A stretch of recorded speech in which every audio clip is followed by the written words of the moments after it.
Welcome to MeatsPad, a platform dedicated to sharing breakthrough knowledge that is accessible to the meats industry. On each episode, we will hear from meat specialists and professionals to talk about numerous topics in meat science, including animal welfare, meat production, meat quality, food safety, and so much more.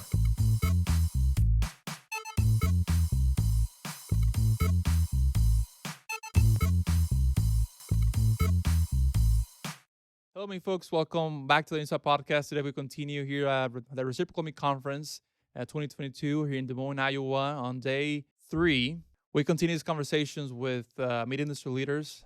Today, it's an honor to have our friend Erin Borror, Vice President of Economic Analysis at the United States Meat Export Federation. We're a partner of this podcast, and we're talking how this started earlier with Gerardo, Lorenzo, and Cynthia back in Mexico, and how this idea of starting to translate some of that content in the meat science community, meat processing community into Spanish. Welcome, Erin. How are you? Yeah, I'm great. Thank you. Thanks for having me. I'm glad that at least this is your 5th podcast. You've done a lot of things virtually, so I'm glad that we're the official first in-person podcast that you have participated in. Indeed. Yes. So exciting to be in person. So tell me about your presentation tomorrow. You were telling about your agenda. It's going to be mainly pork. And I think this conversation was overdue, talking about the economics. Sometimes we don't talk much about it, and we focus on meat science and meat processing and I mean, you name it, everything processing. But I think it's good to have an update on the world economics, talking about the world meat industry. So tell me a little bit about your talk tomorrow. Maybe don't give a lot of information, but I think general overview. What are you presenting on? Yeah, sure.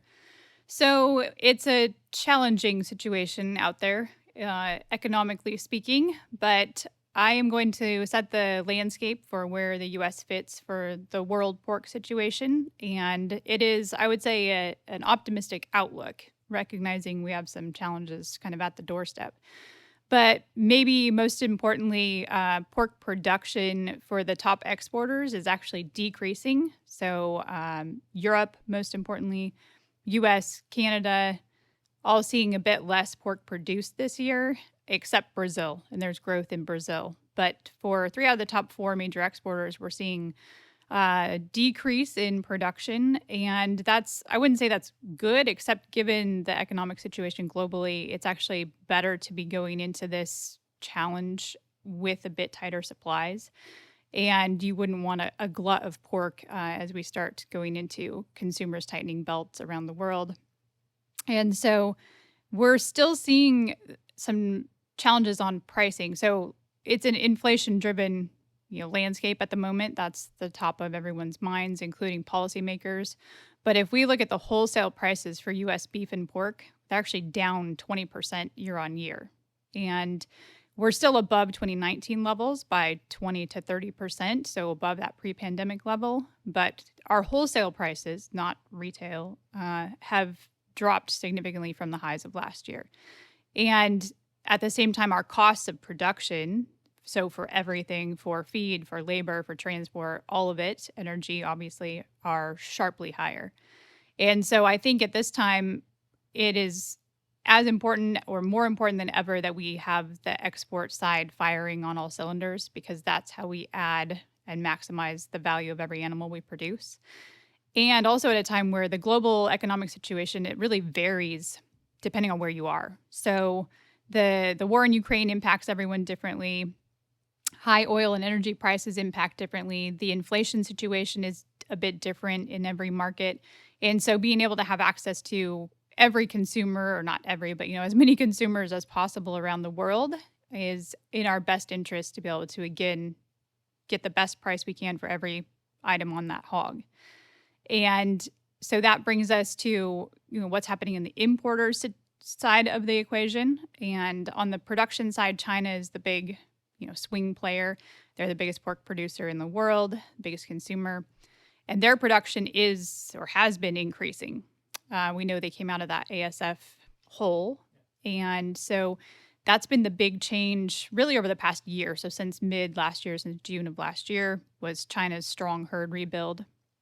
And so they went from being the huge mover on bigger volumes of pork traded around the world to China kind of escaping or exiting, I should say, the market. And that meant more European product flowing into all of our markets, is the way I look at it. And so we've had a hard time competing with cheaper European product. And at this point, China is still taking a much lower volume of pork than they did during the shortage days. And that looks like it's going to continue, although we think that that has bottomed out. So China's lower import volumes, we probably have seen the bottom. And that probably bottomed out in like April, May, June as we speak. So we're not importing as much as we would. China is not importing as much. So meaning the rest of the world is not exporting as much to China. But we think that that decrease in imports or exports has probably reached its bottom. And so the good news is we should start to see, maybe not until the end of the year, but we should start to see China come back into the market. And that will add some support to prices. And not maybe not even for the US first, but for Europe. And that helps take European product out of our markets because they've been competing at a lower price level. And so it's a bit tricky to explain, but basically you had China buying more from everybody, and that was supporting prices. And then China's demand dropped potentially by as much as like 1 million tons. And so a huge decrease in Chinese demand. That meant product, especially from Europe, flowed into all of the other markets in the world. So mostly in Asia, places like the Philippines, but even Korea, Japan, Taiwan. We're taking more European product at a cheaper price than our exporters. It was like below our exporters' cost. And so luckily, US, we were able to grow strongly into Latin America, to Mexico especially. And that helped to offset the decrease in Chinese demand. And we're a bit insulated from European competition within Latin America because of our trade agreements and also our proximity. And so places like Mexico has been taking 9 to 10% of our production every month since last August. And that's kind of another interesting part of the balance sheet, if you will, on the importing country side. They have also seen maybe steady to less pork production. So the pandemic had a big impact before we even get into war in Ukraine. And so Mexico has also had some productivity challenges like we have in the US and Canada. Everyone's been battling some of these, kind of local disease issues like PRRS and PED and such. But that's meant some tightness in supplies, and Mexico has had a strong demand for our product to fill their need. And then we don't talk a lot about poultry. That's USAPEC's purview, right. But poultry supplies are super tight. So Mexico has been able to import less poultry from the U.S., and so there's a need for that affordable protein in the Mexican market, and that's helping to continue to drive those large U.S. exports of pork to Mexico, week in and week out. And again, that has, to a large degree, offset the decrease in U.S. exports to China. And luckily, China and Mexico actually buy similar products. So Mexico, we know, is a chilled, bone-in ham combos, that are trucked south, where for China, we have to pack and freeze, box that product to ship to China. But China also buys hams and picnics like Mexico.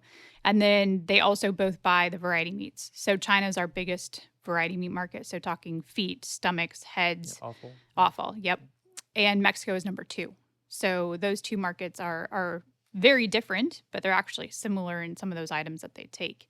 So having the strong demand in Mexico has been absolutely critical for our pork. So when you're saying European countries, are you focusing mostly on the Nordic region, Denmark, or are you Germany? They produce the majority of the pork in Europe, correct? Those Nordic regions? Yeah, so we do. We kind of overgeneralize, and we shouldn't overgeneralize Europe because of the African swine fever situation. So it's actually even more complex, in my mind anyway, what's happening in Europe now because of African swine fever. And so Germany has historically been the largest producer and exporter out of Europe, and now Spain is surpassing them. So Spanish production has been growing strongly for, years. I mean, they've had some kind of setbacks here and there, but generally growing. And that's in contrast to the situation in Germany. And Germany's production it was in decline even before they found ASF in September of 2020. But when Germany got ASF, that was, kind of the death knell to the industry that was already facing high costs for environmental requirements, high costs for animal welfare. And they had some changes on the labor side too. So Germany historically had plant labor cost advantages, and that has gone away. A 30% increase in the minimum wage, all of this. So cost increases dramatically. And then the export side, they can export some. They have access to a few markets that have regionalized. So it's not zero, certainly, but their exports are heavily restricted because they did lose access to China, ironically, because China has ASF, and into Japan, Korea, like all of the higher value markets in Asia as well. And so Germany's pretty limited on where they can export. And so especially, again, for these variety meats, I was talking to a German producer at Pork Expo, and he was telling me that they have to pay to have the variety meats or offal rendered because they've lost those export markets like China. So their producers are, it kind of breaks your heart because we never like to see producers suffer, and they're having one heck of a rough time. So a big decrease in German output. Again, Spain's hog slaughter has been running up year on year to date, but it looks like now that the growth in Spanish production is not going to be able to offset the decrease in not only Germany, but also Netherlands, Belgium, some other important producer and exporters that are also expected to see less production.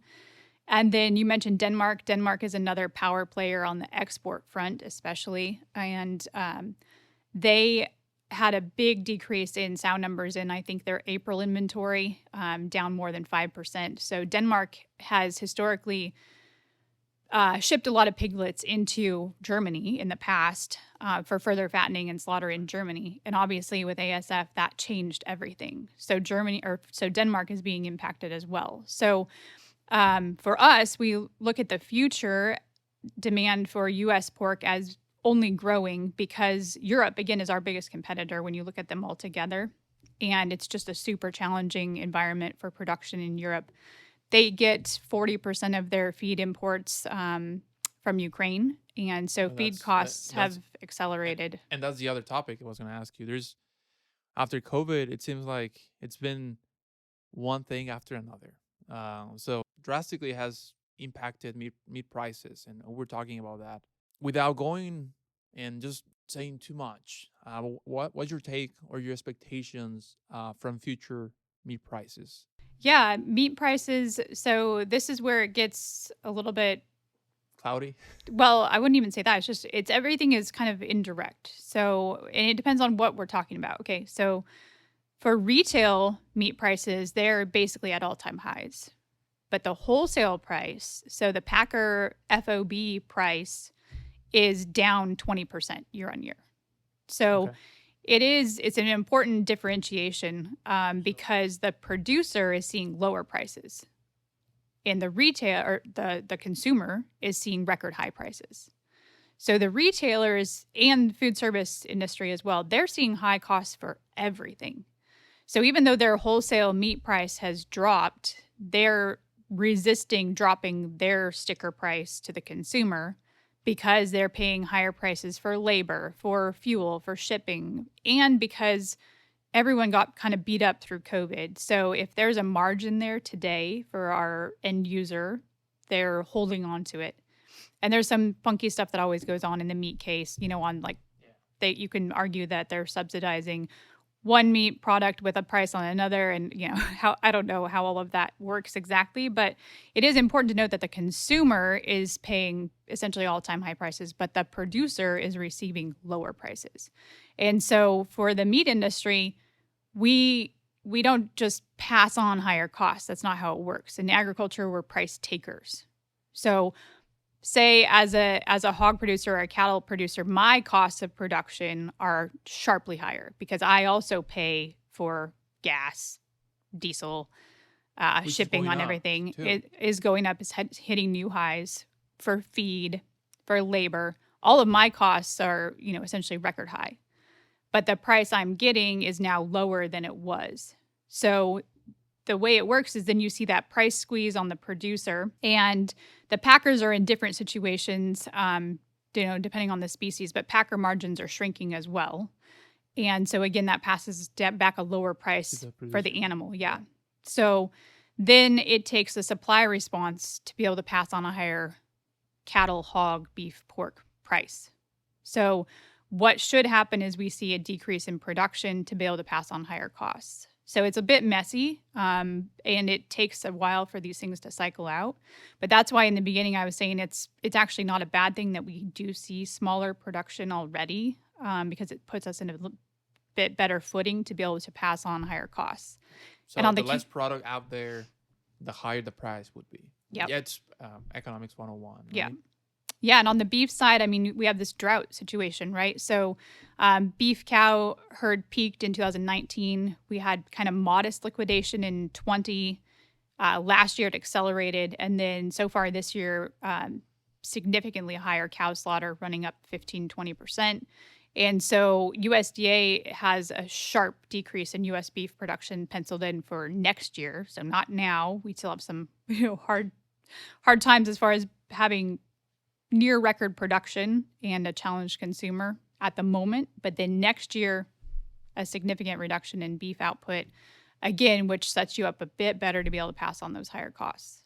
I'd like to have you back and because I don't want to go any longer, because I know you're busy. There's sessions going on, but I definitely would like to have a part 2 on this to touch more on the last part of this episode, because you said everything has to cycle out, and it's going to take maybe 1 or 2 years for all this to stabilize more, and who knows what's going to happen with other things like they're not tangible, like you don't see until it happens. Like example, COVID, example, situation in Russia.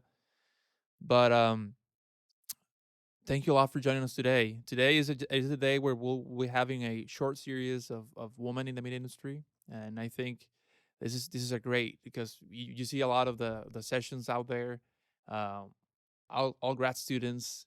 Do you have any thoughts on recommendations how to keep them motivated to wrap up this episode? Yeah, sure. Yeah. Well, it was just my sister and I, and raised on a cow-calf operation. So my dad taught us and treated us like boys, is the way I look at it. Meaning that there was nothing that we couldn't do. And there were many times I wished I had more muscles to be able to, pull the hay out of the swather that I jammed up. But I think that empowered my sister and I. She's a large animal vet, and a human nutritionist as well. And so we just gender was never a thing. And that confidence has just been the drive.